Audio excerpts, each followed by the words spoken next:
प्यारे बच्चों नमस्कार। आज की ऑनलाइन क्लास में आप सबका बहुत बहुत स्वागत है। चलिए प्रश्नावली 2.2 के शेष सवालों को लेकर अपन आज की क्लास शुरू करते हैं। पहला सवाल है आज का क्वेश्चन नंबर 7। 8 के लगातार 3 गुणजों का योग 888 है, गुणजों को ज्ञात कीजिए। तो बच्चों हमको 8 के गुणज प्राप्त करना है, वो भी कितने 3 गुणज प्राप्त करना है। तो चलिए इसके लिए थोड़ा सा रफ्तार हम करेंगे। 8 के गुणज जनरली हम क्या करते हैं, 8 में हम 1 का गुणा करेंगे तो पहला गुणज मिला, फिर हम 2 का गुणा करते हैं तो दूसरा गुणज मिला, 3 का गुणा करेंगे तो 8 तिया 24, 4 का गुणा करेंगे तो 8 चौक 32। इस प्रकार से हमको 8 के जो गुणज हैं वो मिलते जाते हैं। तो इस बात का प्रयोग हम सवाल को हल करने में जब हम मानेंगे 8 के गुणज, तो इस चीज़ का उपयोग हमें करना पड़ेगा। तो इसको समझते हैं। ये देखना 8 में हम क्रमशः 1 2 3 माने एक बढ़ती हुई संख्या का हम गुणा करते हैं, तब हमको 8 के क्रमशः गुणज प्राप्त होते हैं। 1 से बड़ा 2, 2 से 3, इस प्रकार हम एक एक बढ़ा के हम ये 8 के गुणज तैयार कर रहे हैं। तो हम इस सवाल को हल करते हैं। मान लेते हैं, माना कि 8 के क्रमशः गुणज हैं। कौन कौन देख लेते हैं। चलिए पहला गुणज हम 8 के साथ किसी भी संख्या का गुणा करना है। तो मान लो हम 1 2 3 कुछ भी मान सकते हैं। तो 8 के साथ अगर हम x का गुणा करते हैं तो ये पहला गुणज हमारा तैयार हो जाता है। दूसरा गुणज बनाना है तो 8 के साथ हमें अब अगला, जैसे अगर हम पहला गुणज 2 के 8 के साथ 2 का गुणा करके बनाए हमने 16, तो इससे अगला गुणज पाने के लिए हमें क्या करना पड़ेगा, 2 में 1 जोड़ना पड़ेगा 3, और उसका गुणा 8 में करेंगे तब हमको ये अगला गुणज प्राप्त होगा। इसी प्रकार से फिर 1 जोड़ के गुणा करेंगे तब अगला गुणज हमको प्राप्त होगा। ठीक है बच्चों। तो हमें क्या करना है, ये पहला गुणज हमने x का गुणा किया 8 के साथ तो बना। अगला गुणज कैसा होगा, x में हम 1 जोड़ के ये दूसरा गुणज हुआ। और तीसरा गुणज बनाना है तो हम इसमें फिर 1 जोड़ेंगे, ये जोड़ दिए, ये बन जाएगा 8 गुणा x धन 2। तो इस प्रकार से 8 का एक गुणज ये हुआ, दूसरा ये हुआ और तीसरा ये हुआ। तो इस प्रकार से हमने तीनों गुणज 8 के बनाकर तैयार कर लिया। अब हम यहाँ पर शर्त का उपयोग करेंगे, शर्तानुसार। तो शर्त क्या कह रही है बच्चों, कि तीनों गुणजों का योग, मतलब हम तीनों गुण, ये जो 3 गुणज हमको मिले हैं इनका हमें योग करना है। तो चलिए योग करते हैं। तीनों का योग कितना है, 888 है। तो इसका हम गणितीय रूप बनाएंगे। पहला गुणज है 8x धन, योग करना है तो धन। दूसरा गुणज है 8 गुणा x धन 1 धन। तीसरा गुणज है 8 गुणा x धन 2। बराबर से मिलेगा बच्चों, जब हम इनको जोड़ेंगे तो बराबर से मिलेगा 888। ठीक है। अब हम क्या करेंगे, ये 8 का गुणा यहाँ, 8 का गुणा यहाँ, कोष्टक को हटाएंगे। तो चलिए 8x धन 8 का गुणा दोनों के साथ होगा बच्चों, x के साथ और 1 के साथ। तो 8 का गुणा यहाँ किए, 8 एकम 8x, 8 एकम 8, 8x और 8 दूनी 16 बराबर से 288। ओके बच्चों। चलिए अब 8x 8x 8x, ये x वाली सजाती राशियाँ ये आपस में जुड़ जाएंगे, 8 16 के साथ जुड़ेगा तो 8 16 8 या 24x हो जाएंगे बच्चों टोटल। और ये हो जाएगा 16 और 8 से 14 24 हो जाएंगे। ये भी 888 है, ये भी 888। अब 24 का हम पक्षांतर कर देंगे, क्योंकि आप समीकरण को हल करना मैं समझता हूँ सीख गए होंगे। ये 888, ये माइनस में 24 इधर आ जाएगा। अब इसको हम घटा लेंगे, 8 में से 4 4 बचा, 8 में से 2 6 बचा और 8 का 8 इधर बचा 24x का मान निकालना है। 864 ये भागित में जाएगा 24। और अब हम इसको सरल करने वाले हैं। इसको काट देते हैं हम, 2 से 2 एकम 2, 2 दूनी 4, 2 चौके 8, 2 तिया 6 और 2 दूनी 4, है ना।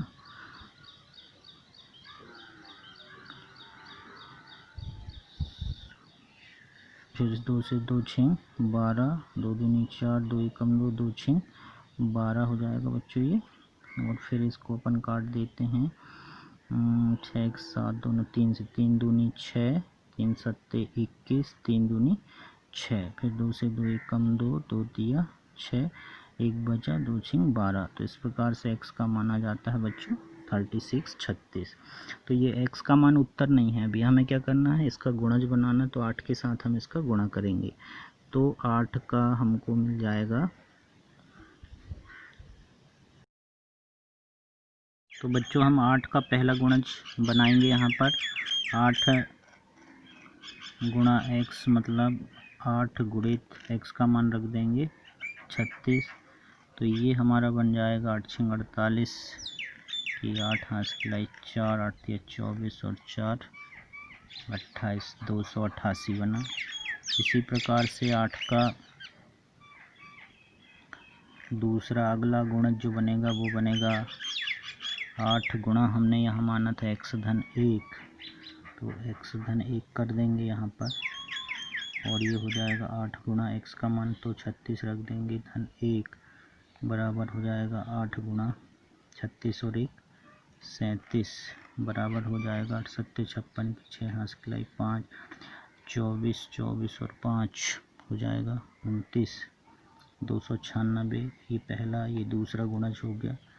और 8 का अगला मतलब तीसरा गुणज पाने के लिए अपना हो जाएगा 8 गुणा x धन 2, यहाँ पर x का मान हम रखेंगे 36 धन 2 बराबर हो जाएगा 8 गुणा 36 और 2 हो जाएगा 38।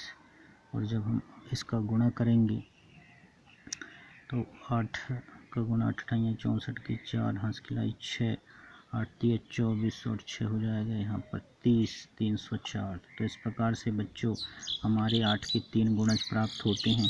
एक हुआ 288, 296 और तीसरा हो गया 304। तो इस प्रकार चलिए 8वां सवाल है अपना, 3 लगातार पूर्णांक बढ़ते क्रम में लेकर उन्हें क्रमशः 2, 3 और 4 से गुना कर योग करने पर योगफल 74 प्राप्त होता है। तीनों पूर्णांक ज्ञात कीजिए। तो बच्चों हमें क्या ज्ञात करना है, 3 पूर्णांक हमको मानना है। तो इसको भी समझ लें, पहले अपन मान तो लेंगे, हम एकदम से बता देंगे, तो आप थोड़ा उसको रफ में समझें। पूर्णांक संख्याएं क्या होती हैं, मान लो हमने एक पूर्णांक माना x, है ना, इसकी अगली पूर्णांक क्या हो जाएगी, जैसे एक हो गई 1, फिर 2, फिर 3, यहाँ लिखा है ना लगातार पूर्णांक, लगातार माने क्रमशः। तो 1 के आगे 2, 2 के आगे 3। तो अगर हम मान लेते हैं, माना कि हल हो रहा है अपना ये, माना कि पहली पूर्णांक संख्या हम मान लेते हैं कि x है, ठीक है, हमें 3 पूर्णांक बनाना है। तो जैसे ही हमको ये पता होती है कि भाई ये एक पूर्णांक ही हो गई, तो इसकी अगली कैसी आती है, हम इसमें एक जोड़ दें, तो ये दो, इसकी अगली पाना है तो इसमें एक जोड़ दें, इस प्रकार से मिलती है। तो इस चीज़ का उपयोग हम यहाँ करेंगे कि माना कि पहली पूर्णांक संख्या x है, तो दूसरी पूर्णांक अब हम बना सकते हैं। दूसरी पूर्णांक क्या हो जाएगी, x धन 1, और तीसरी पूर्णांक क्या हो जाएगी बच्चों, तीसरी पूर्णांक हो जाएगी, इसमें एक और जोड़ेंगे तो x धन 2 हो जाएगी, ठीक है। इस प्रकार से हमारी 3 पूर्णांक संख्याएं मिल जाती हैं। अब फिर हम आएंगे शर्त में कि 3 लगातार पूर्णांक बढ़ते क्रम में लेना है और उन्हें क्रमशः 2, 3, 4 से गुना करना है। तो हमें इन शर्त का उपयोग करेंगे। शर्त से क्या है, शर्त में कि भाई हम x में किसका गुणा कर दें, 2 का गुणा, और ये x धन 1 में किसका गुणा कर दें, 3 का गुणा कर दें, और ये अगली जो संख्या x धन 2, इसमें हम 4 का गुणा कर दें। तो ये गुणा करने पर, गुणा कर योग करने पर, तो हमें क्या करना है, गुणा करके ये पहली पूर्णांक में 2 का, दूसरी में 3 का और तीसरी में 4 का गुणा करके हमको योग करना है। इनका योग करना माने जोड़ना है। तो जोड़ेंगे तो जो चीज़ भी आएगी वो बराबर के उस साइड आएगी। तो योगफल कितना आता है, लिखा है 74, ठीक है बच्चों। तो ये हमारा समीकरण तैयार हो जाता है। अब इसको हमको हल करना है। तो पहले हम इनका अंदर गुणा करेंगे, 2x 3 एकम 3x धन 3 एकम 3 दोनों के साथ गुणा होगा। 4 का x के साथ 4x और 8 के साथ 4 दूनी 8। ठीक है बच्चों, x वाली संख्या एक तरफ तो 2 और 3 5, 5 और 4 ये 9x हो जाएगा, बराबर से ये 74 है और 8 और 3 जोड़ के ये 11 हो जाएगा। अब हम 11 का पक्षांतर कर देंगे तो ये 74 माइनस में आ जाएगा 11। हमने बताया था चिन्ह बदल जाते हैं, 4 में से 1 गए 3, 7 से 1 6, यहाँ बचा 9x। अब x का मान निकालना है तो 63 बटे में चला जाएगा 9, तो 9 से काटेंगे 9 का एक बार 9 7, 7 बार 63, तो x का मान आ जाता है यहाँ पर 7। ठीक है बच्चों, x का मान 7 मतलब ये आ गई अपनी पहली पूर्णांक संख्या। ये पहली पूर्णांक है, पहली पूर्णांक। इसके अगली जो है दूसरी पूर्णांक हमने क्या माना था, x में 1 जोड़ के x धन 1, तो यहाँ पर हो जाएगा x का मान 7 धन 1 मतलब हो जाएगा 8, ये दूसरी पूर्णांक। और तीसरी पूर्णांक हो जाएगी अपनी, तीसरी पूर्णांक हो जाएगी x धन 2 हमने माना था, इसमें हम x का मान 7 रख देंगे और 2 जोड़ देंगे तो 7 और 2 9। इस प्रकार से हमें आंसर मिला, पहली पूर्णांक हो गई 7, दूसरी 8 और तीसरी 9।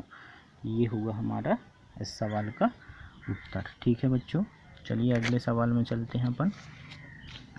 अगला सवाल है प्रश्न क्रमांक 9, राहुल और हारून की वर्तमान आयु में अनुपात 5:7 है। 4 वर्ष बाद उनकी आयु का योग 56 वर्ष हो जाएगा।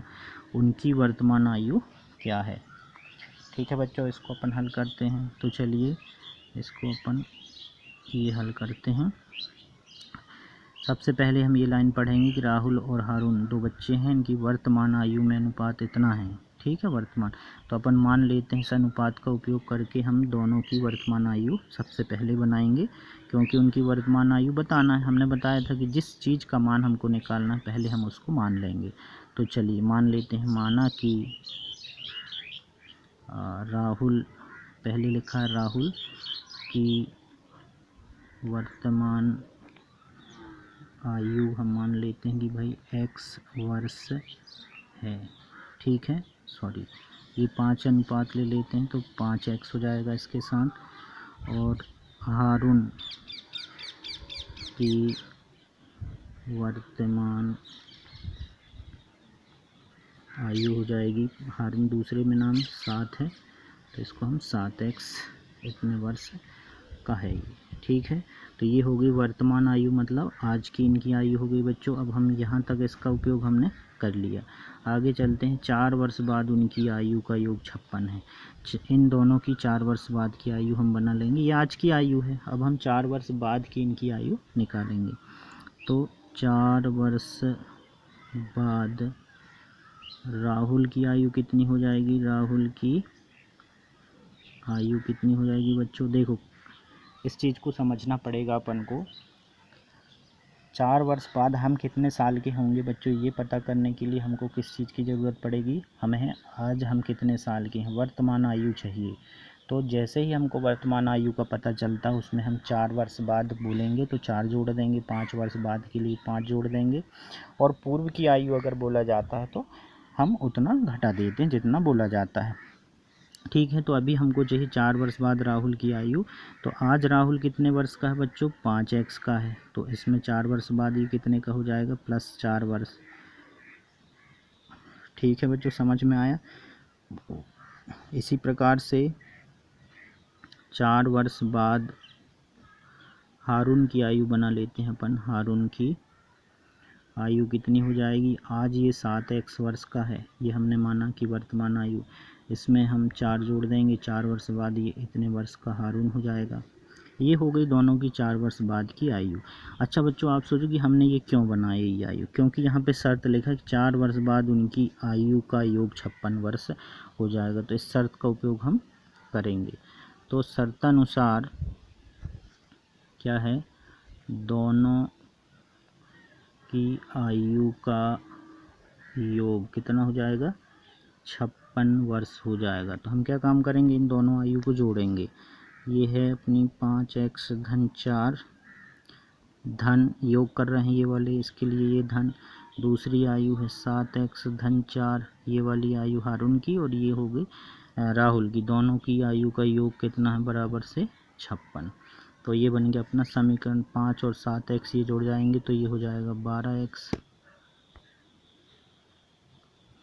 ठीक है बच्चों, ये हो जाएगा 12x धन 7 और 4, ये 4 और 4 जोड़ के हो जाएगा 4 और 4 8 बराबर से 56। तो 12x बराबर 56 ऋण 8 हो जाएगा।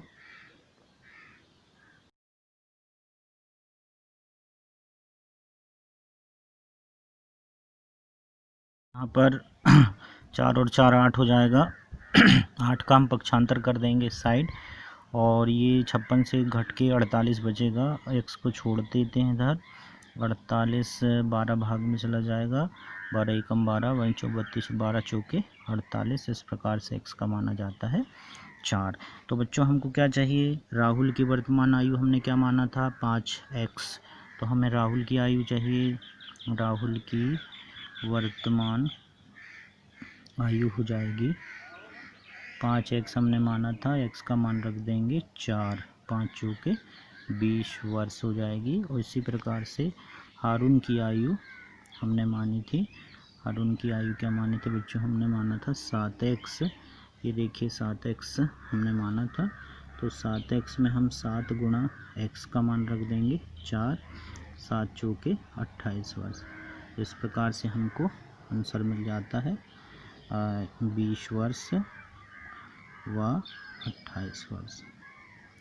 ठीक है बच्चों, तो ये हमारा क्वेश्चन नंबर 9 कंप्लीट हुआ।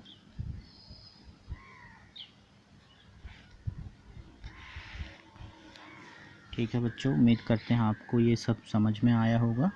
इसी प्रकार से जुड़े रहिए और हमारे चैनल को सब्सक्राइब ज़रूर करें, ताकि समय पर आपको जो भी वीडियो अपलोड हम लोग यहाँ से करते हैं समय पर आप तक पहुँच पाए। धन्यवाद।